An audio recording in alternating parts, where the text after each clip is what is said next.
Assalamualaikum warahmatullahi wabarakatuh. Perkenalkan, nama saya Rizka Delia Bruplawi, NIM 6425373, kelas 645B07. Di sini saya akan menjelaskan analisis pidato B.J. Habibie 1998. Oke, pendahuluan pidato Presiden B.J. Habibie pada tahun 1998 memiliki makna yang sangat penting dalam sejarah politik dan sosial Indonesia. Pidato ini bukan hanya sekedar pertanyaan resmi seorang presiden yang baru dilantik, melainkan juga wujud tanggung jawab moral dan politik di tengah krisis multidimensi yang melanda bangsa. Sebagai latar belakang, B.J. Habibie naik menjadi presiden pada 21 Mei 1998, menggantikan Soeharto yang mundur setelah memimpin selama lebih dari 3 dekade. Saat itu Indonesia tengah menghadapi krisis ekonomi parah. Demonstrasi mahasiswa meluas, kerusuhan sosial, serta ketegangan politik yang sangat tinggi. Dalam konteks tersebut, pidato Habibie menjadi simbol transisi, pengakuan masalah, serta ajakan untuk rekonsiliasi dan perbaikan bersama. Dengan demikian, pidato ini layak dianalisis secara mendalam dari segi isi gaya bahasa serta kesesuaian dengan kaidah bahasa Indonesia. Struktur umum pidato B.J. Habibie dapat dibagi dalam beberapa bagian utama, yaitu 1. Pembukaan atau salutation, 2. Pengakuan masalah dan kondisi bangsa, 3. Komitmen untuk perbaikan kondisi, 4. Ajakan untuk bersatu dan menjaga persatuan, 5. Penutup. Struktur ini sangat sistematis dan mengikuti kaidah retorika klasik. Introduksi, paparan masalah, ajakan solutif, dan penutup inspirasi. Analisis isi dan pesan umum, pengakuan terhadap kondisi real. B.J. Habibie mengakui secara tegas bahwa Indonesia sedang mengalami krisis. Pengakuan ini bukti hanya sebagai wacana, tapi sebagai bentuk legitimasi bahwa pemerintah tidak menutup mata terhadap penderitaan rakyat. Dalam tradisi pidato kenegaraan, pengakuan semacam ini sangat penting karena menunjukkan kejujuran dan keterbukaan. Contoh kalimat, kita menghadapi kesulitan ekonomi yang berat, ditambah ketidakpercayaan masyarakat kepada pemerintah dan berbagai masalah lainnya. Pesan ini menunjukkan empati dalam kepada masyarakat, sekaligus menjadi pembeda utama antara Habibie dengan gaya komunikasi pemimpin sebelumnya yang cenderung kaku dan tertutup.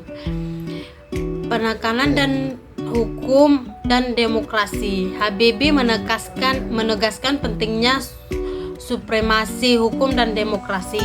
Ia menyatakan niat untuk memperbaiki sistem politik dan ekonomi agar lebih transparan, demokratis, serta berpihak kepada rakyat. Contoh, pemerintah akan terus melanjutkan reformasi di segala bidang, menegakkan hukum dan memberantas segala bentuk korupsi, kolusi, dan nepotisme. Pesan ini memperlihatkan sikap progresif Habibie yang sudah lama dikenal sebagai teknokrat dan pembaharu. Ajakan untuk bersatu. Bagaimana pidato ini syarat dengan ajakan moral etis seperti pentingnya persatuan bangsa dalam menghadapi masa transisi. Contoh, mari kita bersatu padu, bahu-membahu mengatasi tantangan yang ada di masa depan bangsa negara yang lebih baik. Pidato ini menemukan spirit kolektivitas, gotong royong, serta nasionalisme. Penutup yang sekaligus sebagai seorang muslim, Habibie menutup pidatonya dengan doa Tuhan ini memperlihatkan keimanan kepribadian sekaligus menyentuh mayoritas pendengar yang religius. Analisis gaya bahasa. Diksi. Habibie menggunakan diksi yang sederhana, jelas, dan komunikatif. Beliau menghindari istilah teknis yang sulit dipahami oleh masyarakat awam. Hal ini sangat sesuai dengan kaidah pidato publik yang efektif, yaitu dapat dimengerti oleh seluruh lapisan masyarakat.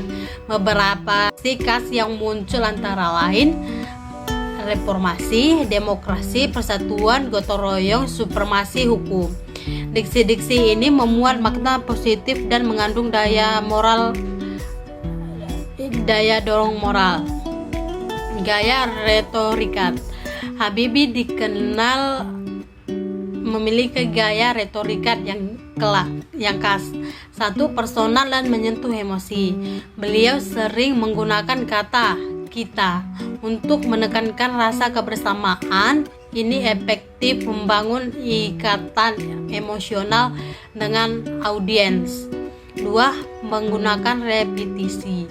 Repetisi atau pengulangan kalimat digunakan untuk mempertegas gagasan utama. Misalnya, mari kita bersatu, kita bergandengan tangan, mari kita saling mendukung. Tiga, nada persuasif. Banyak kalimat yang mengandung ajakan atau imperatif khusus sehingga audiens merasa diajak, bukan diperintah. 4. Metafora ringan. Walaupun tidak sekuat Bung Karno, dalam penggunaan metafora Habibie kadang menggunakan istilah jembatan atau pondasi untuk menyederhanakan konsep abstrak. Kalimat. Secara umum kalimat dalam pidato ini pendek-pendek, efektif, dan sesuai dengan kaidah EYD dan Fwedby. Pengalaman kalimat juga dilakukan agar mudah dipahami dan didengar. Contoh kalimat efektif, kita perlu memperkuat fondasi demokrasi agar Indonesia dapat tumbuh menjadi bangsa yang mandiri dan berdaulat. Bahasa tubuh atau non-verbal. Jika dilihat dalam video, Habibie menggunakan gerakan tangan yang stabil, memiliki mimik wajah serius, namun sesekali menyeratkan senyuman optimis. Intonasi suaranya tegas tetapi hangat. Semua elemen ini mendukung maka verbal dan memperkuat pesan. Kaidah bahasa Indonesia. Struktur kalimat.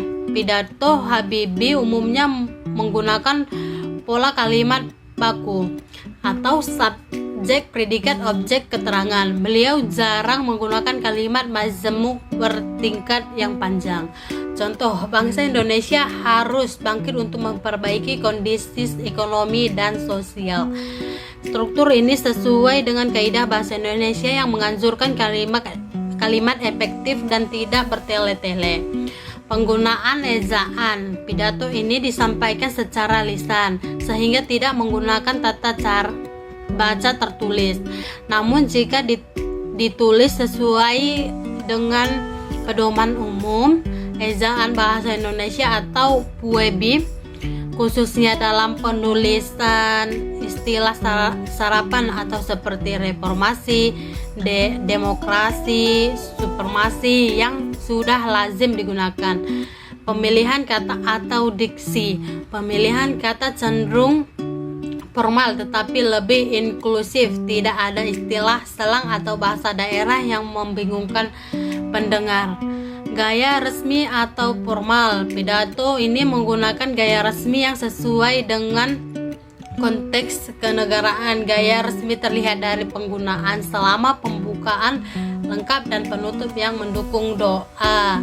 Misalnya contoh pembukaan yaitu saudara-saudara sebangsa dan setanah air, rakyat Indonesia yang saya cintai. Contoh penutup, semoga Tuhan Yang Maha Esa senantiasa meridhoi usaha kita bersama. Kelebihan pidato mudah dipahami, memiliki struktur yang runtut, mengandung nilai moral dan ajakan positif sesuai konteks sosial politik saat itu. Kekurangan pidato, kurang detail solusi teknis, tidak semua audiens merasa langsung terjawab. Relevan dengan konteks kebahasaan, pidato Habibie ini dapat dijadikan contoh penggunaan bahasa Indonesia yang baik dan benar dalam konteks resmi. Pidato ini menunjukkan ciri-ciri bahasa Indonesia baku, diantaranya menggunakan kalimat langsung dan sederhana, menghindari ambigu, mengutamakan kejelasan pesan, tidak menggunakan bahasa asing secara berlebihan. Penutup, pidato B.J. Habibie pada tahun 1998 sebagaimana terekam dalam video di link merupakan salah satu tonggakan sejarah penting bangsa Indonesia. Secara kebahasaan, pidato tersebut sudah sesuai dengan kaidah bahasa Indonesia yang baik dan benar. Struktur kalimat efektif diikatkan di diksi, tepat gaya, retorika kuat, dan pesan moral sangat dalam. Jika dianalisis lebih lanjut, pidato ini hanya sekedar teks retorik, tetapi juga menjadi simbol transisi politik Indonesia menuju era reformasi. Habibie berhasil memanfaatkan bahasa sebagai instrumen untuk mengurangi ketegangan politik, membangun solidaritas, dan menanamkan harapan akan masa depan yang baik ke depannya. Pidato ini juga memberikan contoh nyata bagaimana pemimpin harus mampu berkomunikasi secara terbuka dan empatik, secara bagaimana pengumuman bahasa yang tepat dapat menciptakan iklim sosial yang lebih positif. Sekian dari saya. Wassalamualaikum warahmatullahi wabarakatuh. Terima kasih.